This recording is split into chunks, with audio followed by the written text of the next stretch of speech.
ஓம் நம சிவாய.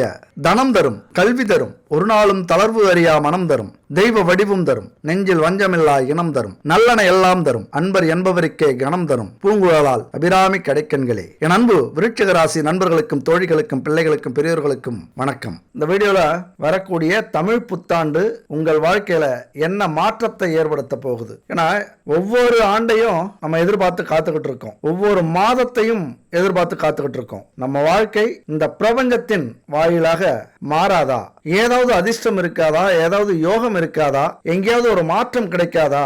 அப்படிங்கிற ஏக்கம் எல்லோருக்குமே இருந்துகிட்டே இருக்கும். ஏன்னா அவ்வளவு மன வருத்தம், அவ்வளவு கஷ்டம், அவ்வளவு பிரச்சனைகள், ஏண்டா இந்த பூமியில பிறந்தோம் அப்படிங்கிற ஒரு மன அழுத்தம். என்னதான் நடக்குது, ஏன் நமக்கு மட்டும் இப்படி நடக்குது அப்படிங்கிற ஒரு மனக்குழப்பம். இப்படி இந்த வாழ்க்கைங்கிற சூறாவளியில அடிச்சு துவச்சி சின்ன பின்னமாகி ஏதோ கரை சேர மாட்டோமா, நம்ம பிறந்ததுக்கான கொஞ்சம் சுகத்தையாவது அனுபவிக்க மாட்டோமாங்கிற ஏக்கத்துல நம்ம எல்லாம் காத்துக்கிட்டு இருக்கோம். அப்படி காத்துக்கிட்டு இருக்கிற என் அன்பு நண்பர்களுக்கும் தோழிகளுக்கும் இந்த புத்தாண்டு என்ன பலன்களை கொடுக்க போகுது? ஏன்னா எல்லாரும் ஆங்கில புத்தாண்டை தான் நம்ம பெருசா கவனிப்போம். ஆனா உண்மையா தமிழர்களான நமக்கு தமிழ் புத்தாண்டு அப்படிங்கிறது ரொம்ப முக்கியம். இந்த ஜோதிடமே தமிழ் மாதங்களை, தமிழ் வாரங்களை, நாட்களை கொண்டுதான் இயங்கிக்கிட்டு இருக்கு. அதனால இந்த தமிழ் புத்தாண்டுங்கிறது மிக மிக முக்கியமானது. அலட்சியம் செய்யாம நம்ம வாழ்க்கையில ஏதாவது மாற்றம் கிடைக்குமா அப்படின்னு எதிர்பார்த்துட்டு இருக்கிற என் அன்பு நண்பர்களும் தோழிகளும் கண்டிப்பா ஸ்கிப் பண்ணாம கடைசி வரைக்கும் பாருங்க. அதுக்கு முன்னாடி ஒரு சின்ன விளம்பரம். நம்ம வாழ்க்கையில எத்தனையோ கடைகளுக்கு போகிறோம், ஸ்டோர் ரூமுக்கு போகிறோம், தரமான சுத்தமான கலப்படம் இல்லாத பொருட்களை வாங்கி பயன்படுத்துகிறோமா அப்படின்னா இல்லை, ரொம்ப கம்மி. இன்னைக்கு உடல் ஆரோக்கியமும் போய் மருத்துவமனைக்கு பணத்தையும் கட்டி இப்படி ஏகப்பட்ட பிரச்சனைகளை நம்ம சிக்கியிருக்கோம். இந்த கலப்படம் அப்படிங்கிற ப்ரிசர்வேட்டிவ் அப்படிங்கிற கெமிக்கல் கலந்த உணவுகளை சாப்பிட்டு மருத்துவமனை செலவு பண்ணுறது மட்டும் இல்லாமல் நம்ம உடம்பையும் கெடுத்துக்கிட்டு இருக்கோம். அதெல்லாம் இல்லாமல் இந்த நம்பருக்கு கான்டாக்ட் பண்ணுங்க, குட் பேபி 904336888626. அத்தனை பொருட்களும், அதாவது பூஜை பொருட்கள், உணவுப் பொருட்கள், மசாலா, அதாவது செக்கில் ஆட்டின சுத்தமான எண்ணெய் வகைகள் உங்கள்கிட்ட இருக்கு. அது மட்டும் இல்லைங்க, உடம்புக்கான ஹெல்த் பவுடர், சத்து மாவு, weight loss powder, ABC malt, இந்த மாதிரி உடல் ஆரோக்கியத்துக்கு தேவையான பொருட்கள், அதுவும் தானியங்களை வச்சு எந்த ஒரு ப்ரிசர்வேட்டிவும் இல்லாமல் தயாரிச்சுட்டு இருக்காங்க. கண்டிப்பா இவங்ககிட்ட வாங்கி பயன்படுத்துங்க, உங்கள் வாழ்க்கை மிக சிறப்பான. விருட்சிக ராசியை பொறுத்த வரைக்கும் இந்த புத்தாண்டு அப்படிங்கிறது மிக முக்கியமான ஆண்டு. ஆங்கில புத்தாண்டை விட தமிழர்களான நமக்கு இந்த தமிழ் புத்தாண்டுங்கிறது ஆதிக்கத்தை அதிகமா செலுத்தக்கூடியது. அது நல்லதா இருந்தாலும் கெட்டதா இருந்தாலும் இந்த நாட்கள்ல கிரக அமைப்பு எப்படி இருக்கு அப்படிங்கிறது மிக முக்கியமானது. ஒவ்வொரு பயிற்சி பார்க்கும் போதும் எவ்வளவு ஆர்வமா பார்க்கிறோமோ அந்த மாதிரி இந்த புத்தாண்டை பார்க்கறதும் ரொம்ப முக்கியமானது. அப்ப விருட்சிக ராசியை பொறுத்த வரைக்கும் முதல்ல நான் என்ன சொல்ல வரேன் அப்படின்னா, இறைவன் முருகனுக்கிட்ட போய் சரணடைங்க. ஏன்னா பல பிரச்சனைகள் இருக்கலாம், பல துன்பங்கள் இதுவரைக்கும் உங்களை வாட்டி வதைச்சிருக்கலாம், கடன் பிரச்சனை அதிகமா இருக்கலாம், குடும்பத்துல நிம்மதி இல்லாம இருக்கலாம், அவசரப்பட்டு நிறைய இழந்திருக்கலாம். அதனால இந்த வருஷத்தை நீங்க எப்படி ஆரம்பிக்கிறீங்க அப்படின்னா, திருச்செந்தூர் முருகனை போய் பார்த்துட்டு வணங்கிட்டு அவர்கிட்ட ஒரு ஆசீர்வாதம் வாங்கிட்டு வரீங்க, அவர்கிட்ட சரணடைஞ்சிட்டு வரீங்க அப்படின்னா அமோகமான பலன்களை இந்த ஆண்டு என் அன்பு விருட்சிக ராசி நண்பர்களும் தோழிகளும் அடையலாம். அந்த திருச்செந்தூர் முருகனுக்கு விளக்கேற்றிட்டு வாங்க. அந்த முருகனை நினைச்சு வீட்டுல காலையிலயும் மாலையிலயும் இருக்கிற பெண்களை, இப்ப நீங்க ஆண்களாக இருந்தால் பெண்களை அல்லது பெண்களாக இருந்தால் நீங்களே முருகனுக்கு முன்னாடி விளக்கேற்றி எங்க வாழ்க்கையை மாத்து, எத்தனை காலம்தான் இப்படி நாங்க பிரச்சனையிலேயே இருக்கிறது, அவமானத்தை சந்திக்கிறது, அவசரப்பட்டு பல தோல்விகளை சந்திச்சிட்டோம், எங்களை காப்பாத்தப்பா முருகா, இதை தினமும் வேண்டிக்குங்க.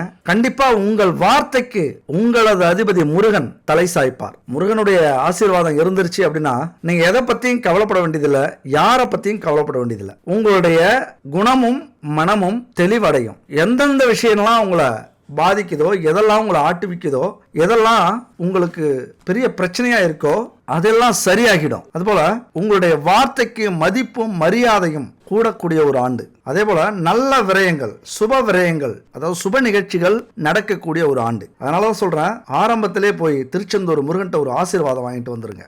அதை விட ஒரு அற்புதமான செய்தி, நல்ல விஷயம் என்னன்னு பாத்தீங்கன்னா, உங்களுக்கு வருமானம் மிக அபரிதமா அற்புதமா வரப்போகுது. எவ்வளவு செலவுகள் காணப்பட்டாலும் அது எல்லாமே சந்தோஷமான செலவா இருக்கும், சுப செலவுகளா மாறும். பல மடங்கு வருமானம் அதிகரித்து வரக்கூடிய ஒரு ஆண்டு இந்த தமிழ் ஆண்டு. அதுபோல தேக ஆரோக்கியத்துல கவனமா இருங்க.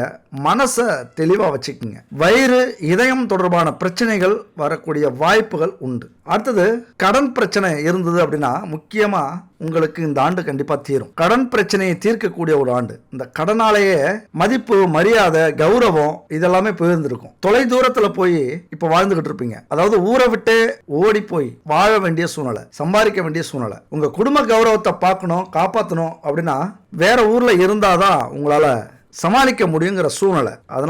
அதனால வெளியூர்ல போய் ரொம்ப கஷ்டப்பட்டு இருப்பீங்க. இல்லைன்னா உள்ளூர்ல போராடிட்டு இருப்பீங்க. வாழ்க்கையில இந்த பிரச்சனையெல்லாம் தீர்க்கறதுக்கு, இந்த மெயினா கடன் பிரச்சனைய, குடும்ப பிரச்சனையை தீர்க்கறதுக்கு என்னெல்லாம் செய்யணுமோ போராடி 4 படி ஏறினீங்க அப்படின்னா 3 படி வழிக்கு விடும். அப்படிதான் போராடிட்டு இருக்கீங்க ஒவ்வொரு சூழ்நிலையிலையும். அதனால முடிஞ்ச வரைக்கும் வெளியூரோ வெளிநாடோ போய் சம்பாரிச்சிங்க அப்படின்னா கண்டிப்பா எல்லா கடனையும் அடைக்கிறதுக்கான வாய்ப்புகள் உண்டு. உங்களால வெளியூர்ல சோபிக்க முடியும், சாதிக்க முடியும். உள்ளூர்ல போராடிக்கிட்டே தான் இருக்கணும். 100% கஷ்டப்பட்டீங்க அப்படின்னா ஒரு 10-20% தான் உங்களுக்கு அது பயனுள்ளதா இருக்கும். மற்ற எல்லாமே உழைப்புக்கேற்ற ஊதியம் கிடைக்காது. ஊதியம் கிடைச்சாலும் வீண் செலவுகள் வரும், தேவையில்லாத பணம் செலவழியும், தேவையில்லாத உறவுகள் ஏற்படும், தேவையில்லாத பிரச்சனைகள் வரும். அதனால வெளியூர் போயிட்டீங்க அப்படின்னா உங்களது குறிக்கோள் பணம் சம்பாதிக்கிறதுல தான் இருக்கும்.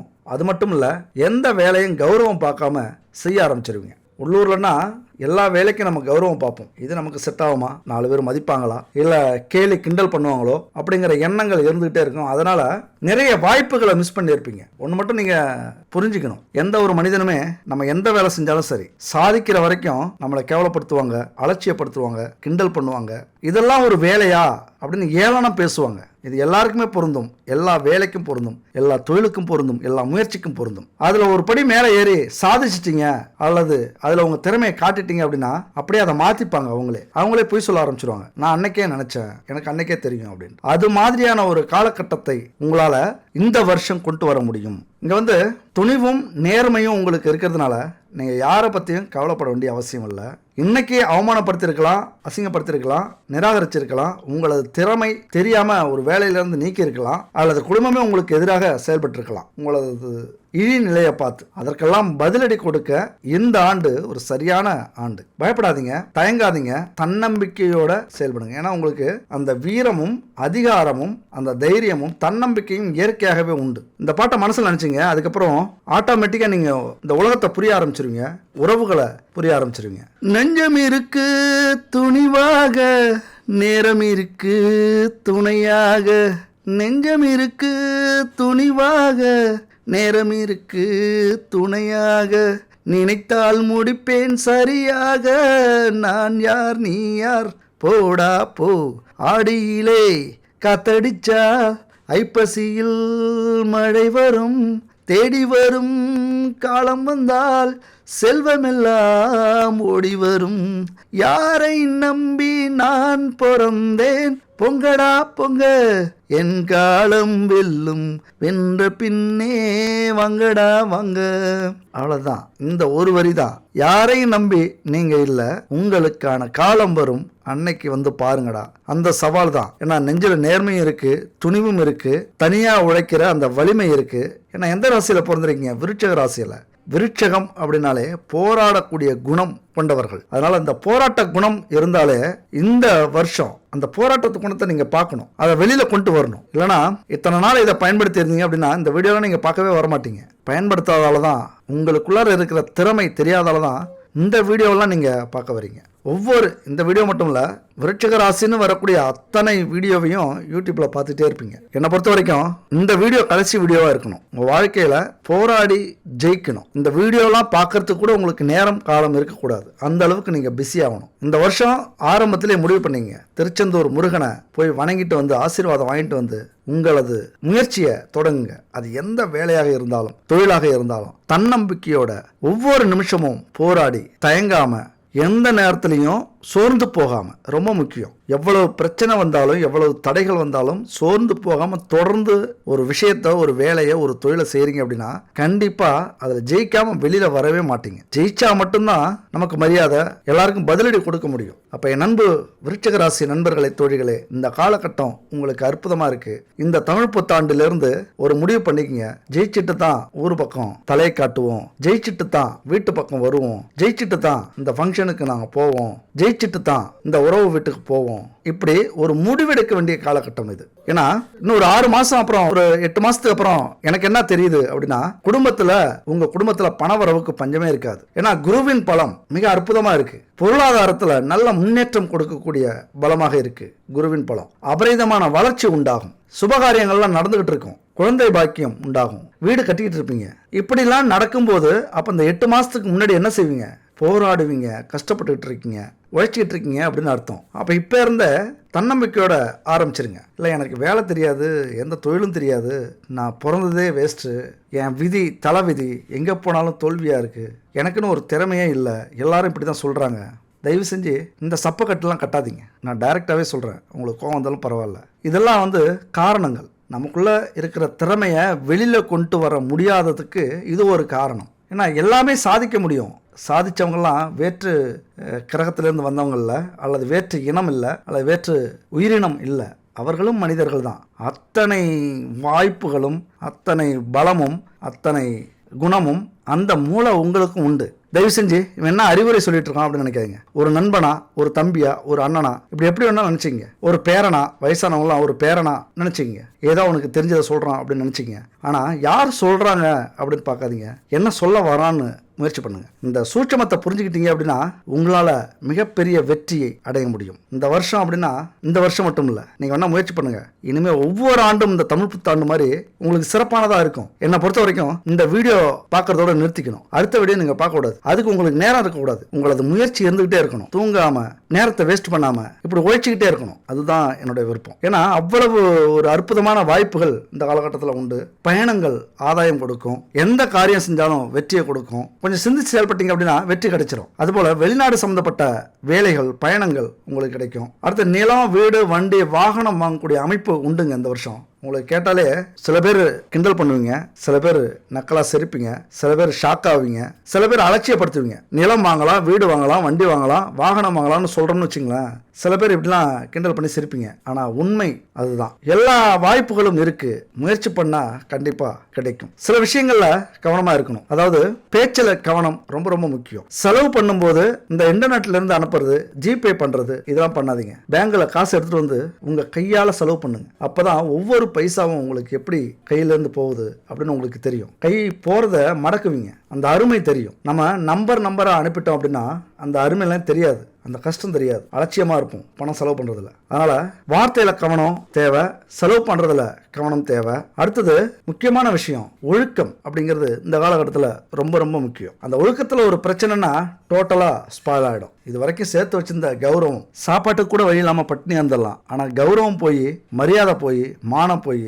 நம்மளால ஒரு நிமிஷம் கூட உயிர் வாழ முடியாது. ஏன்னா அப்படிப்பட்ட தமிழ் சமுதாயத்தில் நம்ம பிறந்துட்டோம், அப்படிப்பட்ட குடும்பத்தில் பிறந்துட்டோம், அப்படிப்பட்ட கிராமத்தில் பிறந்திருக்கலாம். அதனால ஒழுக்கம் அப்படிங்கிறது இந்த காலகட்டத்தில் ரொம்ப ரொம்ப முக்கியமான விஷயம். அது மட்டும் இல்லை, கண்டிப்பாக வேலை தேடிட்டு இருக்கிறவங்களுக்கு, தொழில் தேடிட்டு இருக்கிறவங்களுக்கு, வெளிநாடு போகலாம் அப்படின்னு முயற்சி பண்ணிட்டு இருக்கிறவங்களுக்கு, அல்ல ஏதாவது ஒரு துறையில் சாதிக்கணும் அப்படின்னு காத்திருக்கிறவங்களுக்கு அடிச்சாம்பார் அப்பாயின்மெண்ட் ஆடுற அந்த மாதிரி கண்டிப்பாக ஒரு அற்புதமான வாய்ப்பு கிடைக்கும். நீங்க நினைச்சு பார்க்க முடியாத வேலையோ தொழிலோ, வெளிநாட்டு வரவோ, அல்லது ஒரு ஆர்டர் உங்க வீட்டுக்கு தேடி வரும். அதுவும் அரசு பதவி அல்லது அரசு பதவி உயர்வு அல்லது அரசு வேலை இந்த காலகட்டத்தில் கிடைக்கிறதுக்கு நிறைய வாய்ப்புகள் உண்டு. அதனால முயற்சி பண்ணீங்க அப்படின்னா கண்டிப்பா ஒரு அற்புதமான ஆண்டா இந்த வருஷத்தை உங்களால மாற்ற முடியும். எப்படி பார்த்தாலும் இந்த புத்தாண்டு என் நண்பர்களுக்கும் தோழிகளுக்கும் மிக சிறப்பான ஆண்டா இருக்குது. ஏன்னா நிறைய சாதிக்கலாம், நிறைய சம்பாதிக்கலாம், நிறைய லாபத்தை ஈட்டலாம், வியாபாரம், நிறைய வியாபாரம் செய்யலாம். இன்னைக்கு இருக்கிற காலகட்டத்தில் எனக்கு வேலை இல்லை, எனக்கு தொழில் அமையல, நான் வெட்டித்தனமா வீட்டில் உட்காந்துருக்கேன் அப்படின்னா யாருமே நம்ப மாட்டாங்க. இன்னைக்கு காலகட்டத்தில் நமக்கு முன்னாடி யோசிச்சோம் அப்படின்னா குறைஞ்சது ஒரு 1000 வேலை தொழில் இருக்கலாம். நம்முடைய சூழ்நிலைக்கு ஏற்றது மாதிரி, நம்முடைய இடத்துக்கு ஏற்றது மாதிரி, நம்முடைய சிந்தனைக்கு ஏற்றது மாதிரி, நம்முடைய அறிவுக்கு ஏற்றது மாதிரி 1000 வகையான வேலை தொழில் இருக்கு.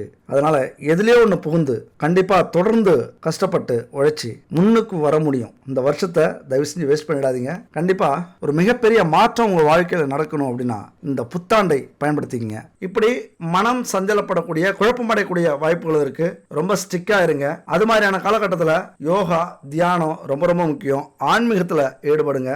பைரவருக்கு நல்லெண்ணெய் தீபம் ஏத்துங்க. அம்மனுக்கு பஞ்சதீப எண்ணெயை ஏத்துங்க. பஞ்சதீப எண்ணெய் அப்படின்னா பஞ்சபூதங்களையும் தன்வசப்படுத்தக்கூடிய எண்ணெய் அது. அதாவது ஏதாவது ஒரு காரணத்துல மனுஷனா பிறந்த நம்ம எல்லாருமே ஏதாவது ஒரு தொழில் பண்றோம் அப்படின்னு வச்சுங்களேன், நீர் துணை இல்லாம அல்லது நெருப்பு துணை இல்லாம காற்று துணை இல்லாம ஆகாய துணை இல்லாம பூமி துணை இல்லாம நம்ம எந்த ஒரு தொழிலுமோ வேலையுமோ செய்ய முடியாது. அதெல்லாம் நமக்கு சாதகமா இருந்தா தான் அதுல நம்மளால ஜெயிக்க முடியும். அதெல்லாம் ஒரு பிரபஞ்ச சக்திங்க, அது ஒரு ஈர்ப்பு. அதையெல்லாம் கவரணும், அதனுடைய அருள் கிடைக்கணும் அப்படின்னா இந்த பஞ்சதீப எண்ணெய் அப்படிங்கிறது மிக மிக முக்கியமானது. இந்த பஞ்சதீப எண்ணெய் எதுல இருந்து தயாரிக்கிறாங்க அப்படின்னா இழுப்ப எண்ணெய், வேப்பெண்ணெய், நல்லெண்ணெய், விளக்கெண்ணெய், நெய், இந்த 5 எண்ணெயும் கலந்த எண்ணெய் தான் தீப எண்ணெய். உங்களுக்கு அக்கம்பக்கத்தில் கிடைக்கல அப்படின்னா குட் பேபி இந்த நம்பருக்கு கனெக்ட் பண்ணுங்க.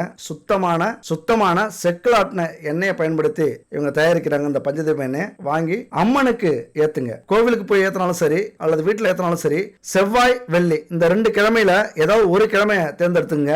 9 கிழமைகள் போய் இந்த பஞ்சதீப எண்ணெய் கோவில் ஏத்தினாலும் சரி, வீட்டில் ஏற்றி வச்சு வணங்கினாலும் சரி, பூஜை அறையில உங்க வாழ்க்கையில மிகப்பெரிய மாற்றத்தை ஏற்படுத்தும். இந்த பஞ்சதீப எண்ணெய்க்கு இருக்கிற பவர் வேற எந்த ஒரு பூஜைக்கும் இருக்காது. அவ்வளவு ஒரு பவர். ஏன்னா பிரபஞ்ச சக்தியையே உங்களுக்கு சாதகமா மாற்றக்கூடிய எண்ணெய். அதனால அம்மன் விளக்குல ஏற்றி கும்பிடுறீங்க அப்படின்னா மிகப்பெரிய மாற்றத்தை உங்க வாழ்க்கையில ஏற்படுத்தும். ஒரு சின்ன கதை சொல்லி முடிக்கிறேன். ஒரு சிற்பி மன்னனை பார்க்கறதுக்கு போறாரு. நாட்டில் வேலை இல்லை, ரொம்ப பஞ்சம் தலைவிரிச்சு ஆடுது. அதனால சிற்ப வேலையெல்லாம் நிறுத்த சொல்லிட்டாரு மன்னர். ஏதாவது செல்வம் கிடைக்குமா, நகை கிடைக்குமா அல்லது சாப்பாட்டுக்கு வழி கிடைக்குமான்னு ஒரு மன்னரை பார்க்கறதுக்கு போறாரு சிற்பி. அப்ப போகும்போது காவலர்கள் கொஞ்சம் வெயிட் பண்ணுங்க, மன்னர்கிட்ட போய் சொல்றோம் அப்படின்னு சொல்றாங்க.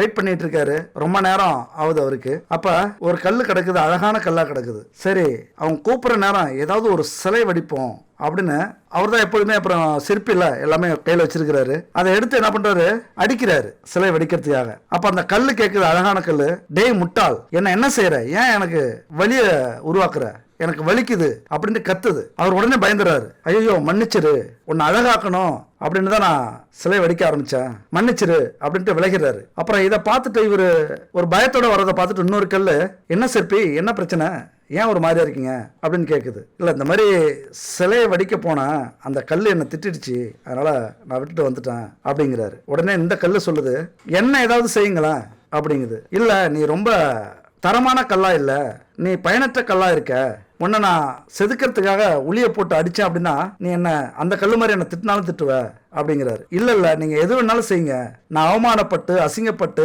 எதுக்குமே பயனற்ற கல்லாக இங்க கிடக்குறேன், எதையாவது என்ன செய்யுங்க, நான் தாங்கிக்கிறேன், ஏதோ உங்களால என் வாழ்க்கை மாறிச்சு அப்படின்னா நான் சந்தோஷப்படுவேன், அப்படியாவது பயனுள்ள கல்லா இருந்துட்டு போறேன் அப்படிங்குது. உடனே இவர் அடிக்கிறாரு. ஒரு அடியில கத்துது, என்னப்பா விட்டுலாமா வேணாம் அப்படிங்கிறாரு சிற்பி. இல்ல வலிச்சாலும் பரவாயில்ல, நீங்க உங்க வேலையை செய்யுங்க அப்படிங்குது. அடிக்கிறாரு, வலிக்குது, கத்துது, தாங்கிக்குது, தாங்கி ஒரு அழகான சிலையா உருவாகுது. உடனே மன்னரை பார்க்க போன அந்த காவலாளி வந்து கூப்பிடுறாரு. உடனே வாங்க சிற்பி, மன்னர் கூப்பிடுறாருன்னு கூப்பிட்டு போகும்போது அந்த சிற்பி என்ன பண்ணிடுறாரு, அந்த கல்லையும் சேர்த்து தூக்கிட்டு போறாரு. அந்த கல்லை வச்சுட்டு, மன்னா இந்த சிலை நான் வடிச்ச சிலை, இதை வச்சுக்கிட்டு ஏதாவது செல்வம் கொடுங்க, சாப்பிட்றதுக்கு வழி இல்லாம இருக்கேன் அப்படின்னு சொல்றாரு. அந்த சிலையை பார்த்துட்டு மன்னர் ரொம்ப ஆச்சரியப்படுறாரு, ஷாக் ஆகுறாரு. ரொம்ப அழகா இருக்கு. மன்னர் சபையில இருக்கிற ஒருத்தர் சொல்றாரு, இந்த சிலை சாமி சிலை மாதிரியே இருக்கு, அம்மன் சிலை மாதிரியே இருக்கு அப்படிங்கிறாரு. உடனே அந்த சாமி சிலைக்கு பக்கத்துல வச்சிட சொல்றாரு மன்னர். அதுக்கப்புறம் அந்த சிலைக்கு பூஜை போடுறாங்க, வணங்குறாங்க.